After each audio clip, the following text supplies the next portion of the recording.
Neste vídeo vou tentar salientar e, portanto, dar ênfase a uma simplificação muito útil, muito utilizada aqui no âmbito do 12º ano. Esta simplificação tem suscitado várias dúvidas aqui nos meus estimados explicandos online e, como tal, eu vou tentar ser prático e objetivo e fazendo aqui uma retrospectiva daquilo que é a propriedade distributiva e, consequentemente, também colocar em evidência. E vamos apenas ver o básico, ok? É só preciso perceber o básico. Bom, então, antes de passar aqui a um exercício prático, até agora aqui de funções, vou tentar generalizar aquilo que é a propriedade distributiva. Portanto, eu vou falar aqui de retângulos, triângulos e círculos. Portanto, vou colocar aqui um retângulo e dentro deste retângulo vamos imaginar que está aqui uma expressão com x, qualquer coisa com x, uma treta qualquer muito complexa aqui dentro, não interessa, mas está ali tudo dentro daquele retângulo, ok? E este retângulo está a multiplicar, e eu vou abrir um parênteses agora, está a multiplicar por este triângulo, e este triângulo também tem aqui uma expressão qualquer com x, portanto, como algo muito complexo, portanto. E vou colocar agora aqui um círculo, ok? E dentro deste círculo está também uma variável, pode ser também só um número, mas podemos imaginar até que está aqui algo complexo.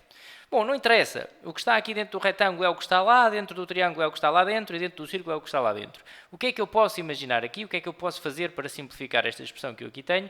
Posso aplicar a propriedade distributiva, não é? Então eu vou multiplicar o retângulo com o triângulo e depois o retângulo com o círculo e faço a adição destas duas multiplicações, não é? Portanto, irá ficar o retângulo vezes, portanto, e esta treta toda que está aqui dentro, não é? Vezes o triângulo mais o retângulo vezes o círculo. Portanto, o que nós fizemos, neste sentido, não é, foi a aplicação direta da propriedade distributiva. Se eu fizer o sentido inverso, portanto, se passar deste membro para este, estou a fazer aquilo que vulgarmente chamamos por colocar algo em evidência. Vou fazer também aqui um exemplo. Portanto, isto foi um exemplo da aplicação direta da propriedade distributiva e agora vou fazer então o caminho inverso. É na mesma aplicação da propriedade distributiva, mas é o sentido inverso, não é? Portanto, vou colocar algo em evidência. Vou então encontrar aqui uma expressão também complexa. Eu tenho aqui um retângulo que tem então aqui dentro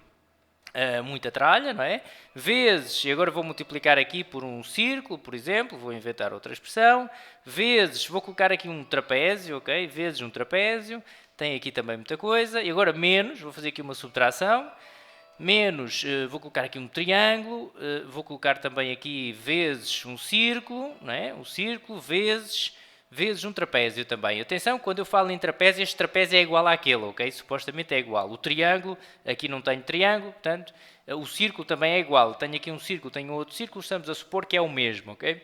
Bom, o que é que eu posso então aqui fazer para simplificar esta expressão que eu aqui tenho?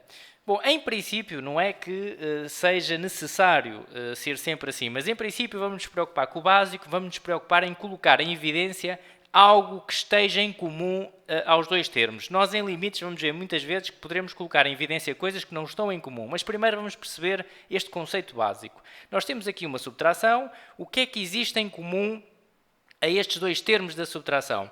Vamos ver, está lá o retângulo nos dois? Não, o retângulo não está. Está lá o círculo? Está. O círculo, eu disse há pouco, que é o mesmo, okay? É exatamente o mesmo círculo. Bom, então o círculo pode ser colocado em evidência. É algo fácil de se praticar. Mas, há mais alguma coisa em comum? Há também o trapézio. Bom, então vamos colocar tudo o que há em comum a estes dois termos em evidência. Então eu aqui colocava o círculo em evidência, vezes o trapézio também em evidência. E colocar em evidência é colocar cá fora de um parênteses. Vou agora abrir um parênteses, ok? E depois vou perguntar assim. Bom, neste termo, se eu colocar em evidência, portanto, se eu retirar aquilo que coloquei em evidência, que foi o círculo e o trapézio, o que é que sobra? Sobra o retângulo, não é? Então eu vou colocar aqui o retângulo. E depois eu estou a fazer aqui uma operação de subtração. E, portanto, menos. E neste segundo termo, o que é que sobra se eu retirar aquilo que coloquei em evidência? Foi então o círculo e o trapézio, sobra o triângulo, não é? Então coloco aqui o triângulo. Pronto, e esta simplificação que eu aqui fiz, o que se chama isto é então colocar em evidência. Reparem que se nós fizermos a propriedade distributiva, aqui este segundo membro, teremos de obter o primeiro, não é? E portanto este tipo de simplificação é muito útil. Bom, onde é que tem surgido este tipo de dúvida? Vou agora fazer aqui um exemplo, nem vou escrever o enunciado, mas no âmbito aqui de funções, muitas vezes aparece aquele tipo de problema.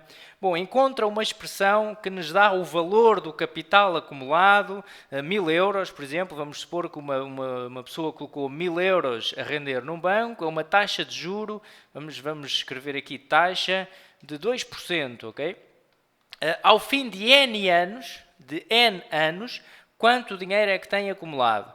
Bom, no regime de taxa de juro composto, portanto, o normal. E nós começamos então a fazer assim, bom, ele coloca lá 1000 euros, passado um ano, portanto, para N, vamos dizer aqui mesmo para N igual a 0, é o instante inicial, não é?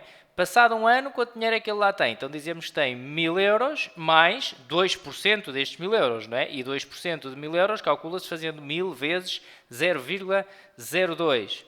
Ok? Bom, e lá está, nesta expressão eu posso colocar alguma coisa em evidência, porque eu tenho aqui o 1000, neste termo da adição, tenho aqui 1000 e aqui também tenho 1000. Então, como é que eu coloco aqui em evidência? Coloco o que está em comum em evidência, vezes, vou abrir um parênteses, o que é que sobra agora aqui neste termo? Reparem que este 1000 é o mesmo que estar 1000 vezes 1. Então, coloco lá um 1, não é? Mais, o que é que sobra neste termo tirando o 1000? 0,02, 0,02. Ok? E nós chegamos então aqui à conclusão que pode ficar, agora fazendo esta conta, 1 mais 0 fica 1,02, não é? Bom, então depois fazíamos, e passados 2 anos, quanto dinheiro é que lá temos? Então temos o dinheiro do ano anterior, que é 1000, vezes 1,02, mais 2% desta quantidade. Então eu vou fazer agora 2% desta quantidade, fica 1000 vezes 1,02, vezes 0,02, ok? Bom, o que é que eu posso colocar aqui em evidência? Eu vou olhar para estes dois termos da minha adição, não é? E o que há em comum? Há o 1000 e há o 1,02, não é? Tenho aqui neste termo, tenho 1000 e tenho 1,02. Neste termo da soma, também tenho o 1000 e o 1,02. Então é isso que eu vou colocar em evidência. 1000 vezes 1,02. Coloco em evidência, então vou abrir um parênteses. O que é que sobra aqui neste primeiro termo, tirando o 1000 vezes 1,02? Sobra 1, não é? Porque está ali 1 a multiplicar. Então aqui coloco 1 mais, e aqui coloco o que sobra. O que sobra é este 0,02 ali. 0,02, ok? Bom, e agora vamos só fazer as contas. 1000 vezes 1,02 vezes 1,02. E isto dá 1000 vezes 1,02 ao quadrado.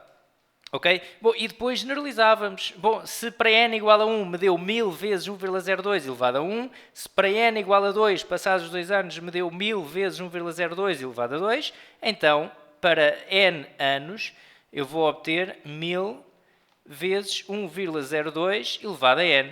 Okay? Isto é uma questão de generalização e chegamos assim à expressão que nos dá o capital acumulado passados N anos. Bom, isto foi então só para salientar e dar como exemplo aqui a simplificação de colocar em evidência.